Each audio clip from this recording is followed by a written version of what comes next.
Європейська комісія запропонувала виділити Україні кредит в 140 мільярдів євро коштом підсанкційних активів Росії. Про це повідомляє агенція Reuters. Згідно з пропозицією, Україна почне виплачувати кредит лише після завершення війни, якщо Росія сплатить репарації. Такий механізм дозволить Брюсселю конфіскувати відсотки російських активів, але не самі кошти, що лежать в їхній основі, пише Reuters. Допоможе нам розібратися з цим Ярослав Романчук, економіст, президент Міжнародного інституту свободи, який завітав до нашої студії. Дякуємо вам дуже. Дякую вам за запрошення. Добрий вечір. Добрий вечір. От наші колеги ніби спробували спростити, але мені все одно складно. От якщо будуть компенсації від Росії, то ви платите кредит. А якщо не будуть, ну тобто якось все дуже поки що... Є добра новина. Європейський Союз, взагалі, він вирішив, що він буде з нами до перемоги. І це дуже добре. Вони будуть не залишити нас без допомоги фінансово. А коли фінансова допомога йде, це не тільки про там бюджетна допомога, соціальна допомога, я думаю, і також і воєнна допомога. Це дуже добра новина. Потім, друге, вони вирішають питання, яке ми ставили з самого початку війни. Це що зробити з замороженими російськими активами в обмірі там 300 мільярдів доларів. Майже 212 мільярдів доларів, там 220 є в Бельгії. І це багато питань було, як можна їх конфіскувати, тому що це права власності, і це не можна так просто забрати. Це була і будь-яка підстава. Юристи працювали і з Америки, і з нашої країни, і з Європейської комісії. Врешті-решт вони децидували, зрозуміли, як це можна зробити. І механізм, який Тереза зробила, там запропонувала Урсула фон дер Ляєн, Брюссель, він дуже сприяльний для нас. Це такий фінансовий ленд-ліз. Тому що коли, наприклад, там нададуть 130 або 150 мільярдів доларів, це кошти, які підуть на фінансування видатків в Україні. Це може бути там ще не узгоджена деталізація, яка була. Але це може бути кілька грошей. Це вирішить Міжнародний валютний фонд з нашим урядом. Як вони будуть використовуватися також, але це для нас дуже потрібні кошти для цього, щоб зробити також реформи під час війни. Зменшити навантаження, зробити реформи потрібні, робити інституційні реформи для цього, щоб нам швидше бути членом Європейського Союзу. Але в цій ситуації, коли ми це використовуємо, потім після нашої перемоги, тому що коли Європейський Союз цей кошти нам кредит дасть репараційний, ми повернемо ці кошти тільки коли нам Росія виплатить репарації. Репарації виплачуються тільки тою стороною, яка є...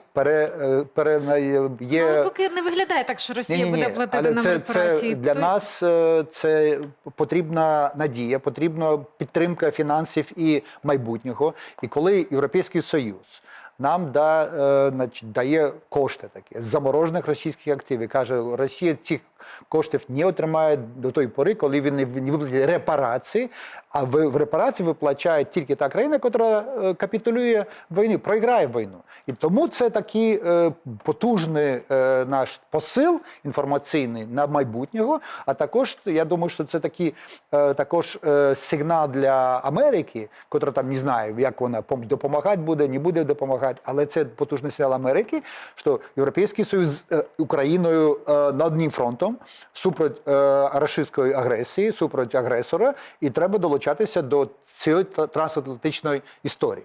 Так що це дуже добра річ. Скільки це коштів буде, ще невідомо, як вона буде транші. Звісно, це не буде один рік, там 130 мільярдів, 150 мільярдів доларів, але коли нам міністр фінансів каже, нам немає на 26 рік, там 18-20 мільярдів доларів, це буде просто цей геп закрити, і це, безумовно, буде підтримувати і наші інфраструктурні проєкти, і соціальні проєкти, і макроекономічну стабільність. Тобто це вже не оці відсотки, які ми отримуємо з активів, а це буде, по суті, братись тіло активів. А це для нас не має значення. Для нас є кошти, так? Потім, коли, наприклад, наша перемога буде. І після війни ми будемо розмовляти разом з агресором, з перепоконаним агресором. Кілька репарацій повинно нам бути. На сьогоднішній день я багато чув різних лічб, від там 350 мільярдів доларів до там 700 мільярдів доларів. І коли ці репарації будуть виплачуватися російською стороною, частинка цих коштів буде йти якби в сплата цих кредитів, але це для нас яке значення? Ми ці кошти використовуємо під час війни. Я думаю, також можна буде потім зробити внутрішню нашу перезавантаження бюджету, щоб накерувати більше на витворчість озброєння, там, дронів, ракет тощо. Є ще одна тема, яку з вами хочемо обговорити. Тимчасовий захист для українців в Європейському Союзі завершиться після 4 березня 2027 року. Рада ЄС остаточно ухвалила нову рекомендацію щодо скоординованого підходу до припинення дії тимчасового захисту для переміщених осіб з України. Згідно з документом, це рішення вже остаточне і не буде змінене, навіть якщо до того часу не закінчиться війна. Пане Ярославе, от якщо оцінювати вплив українців на європейські економіки, особливо там, де українців найбільше приїхало, Польща, то Німеччина, Нідерланди.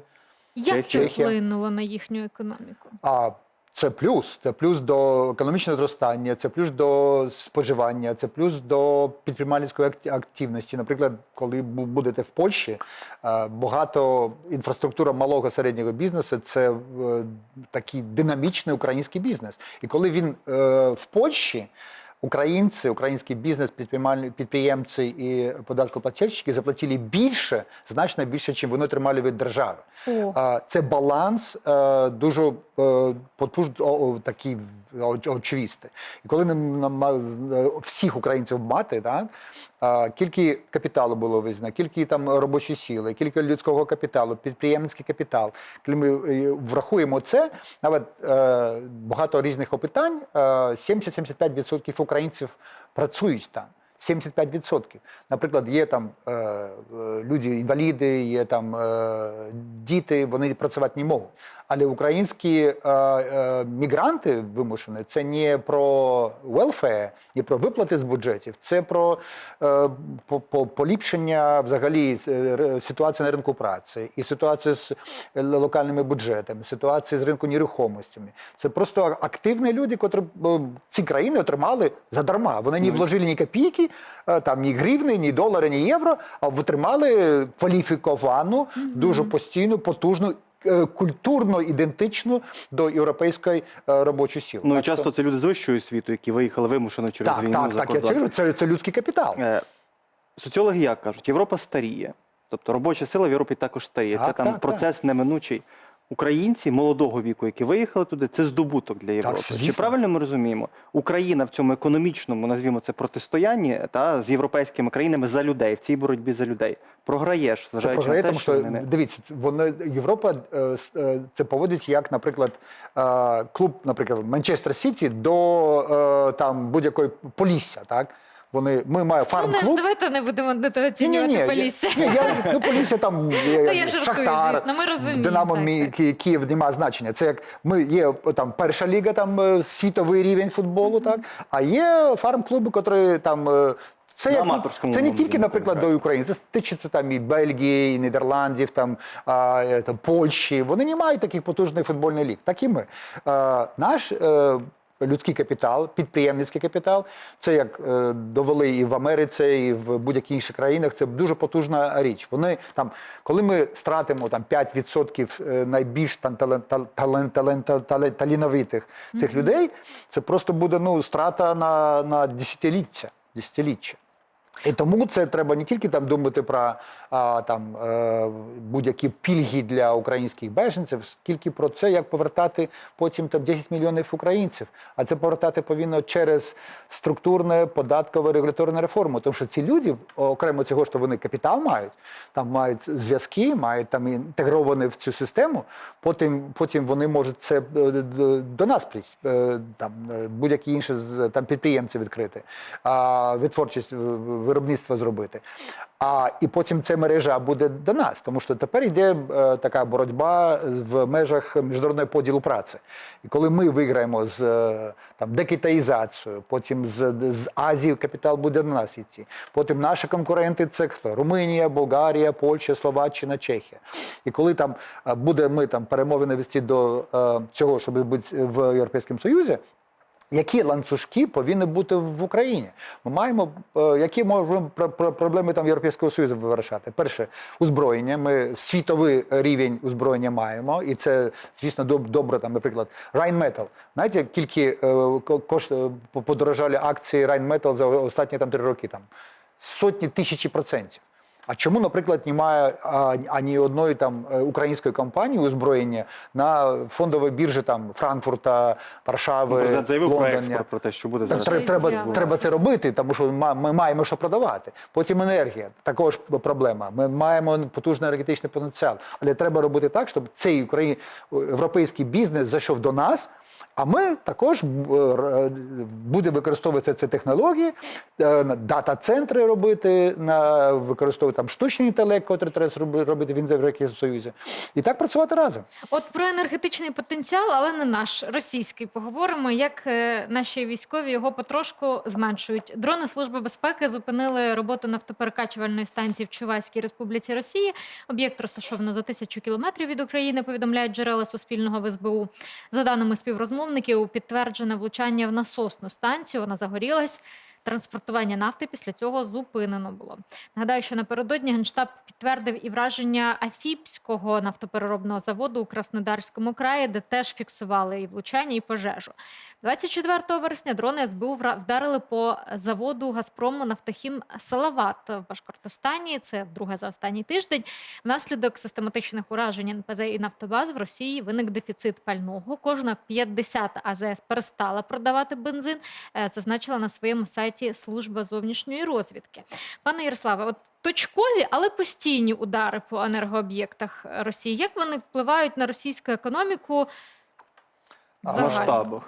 Наша операція по знищенню енергетичної інфраструктури Росії – це одна з найбільш потужних якісних операцій наших ЗСУ. Це, звісно, це просто абсолютно треба аплодувати. І я думаю, коли ми знищили 13-15% НПЗ цієї спроможності, треба зробити так, щоб через томагавки зробити, німецькі тауруси зробити, щоб знищити 30-35%, і тоді це буде кожен росіянин це буде розуміти, що війна – це не тільки на екрані орки СВО. Вони розуміють, що війна прийшла до них. А стосовно стійкості російської економіки, вона, на жаль, не тільки від нафти залежить, вона залежить тільки також від інших чинників, і російська економіка – це більше $2 трильйонів. Росія використовує майже 800 мільярдів доларів державних видатків. 800 мільярдів доларів. Наші державні видатки 140 мільярдів. Це різниця яка. Тому треба не тільки постійно фінансові санкції, ембарго торгівельне, ні закупівлі, ані тонни, ані метра кубічного газу. Треба вторинні санкції, як навіть Трамп сказав, на країни, які купляють російську нафту і газ. Також Угорщина, Словаччина, Індія, Туреччина. Туреччина там теж відреагувала, що вони будуть більше купляти. І це разом з озброєнням повинно бути такий один постійний кулак. Не тільки одним пальцем нафту робимо і більш нічого, а також озброєння, потім фінанси, потім це кредити, які ми сподіваємося отримаємо. І потім це буде один фронт. Тому що ми воюємо не тільки з Росією, з орками, також воюємо і з Китаєм допомагає, і Іраном допомагає, і Білорусь допомагає. І це партнери російські теж допомагають, тому що купляють, і з цього Росія має кеш. Але, наприклад, це російська така формальна економіка. А треба нагадати, що Росія також оргпреступні груповки, мафія, це чорний ринок, І це також багато коштів, тому що Путін це не тільки там голова держави, це голова оргпреступних груповок, це такі оркостан і мафія в одним. Це теми, які залишаємо на наступні наші ефіри, щоб про все обговорити вже. Пане в Ярославе, студії. дякуємо вам дуже, що Дякую ви за обговорили з нами запрошення. ці теми. Дякую. Ярослав Романчук, економіст, президент Міжнародного інституту свободи, був з нами.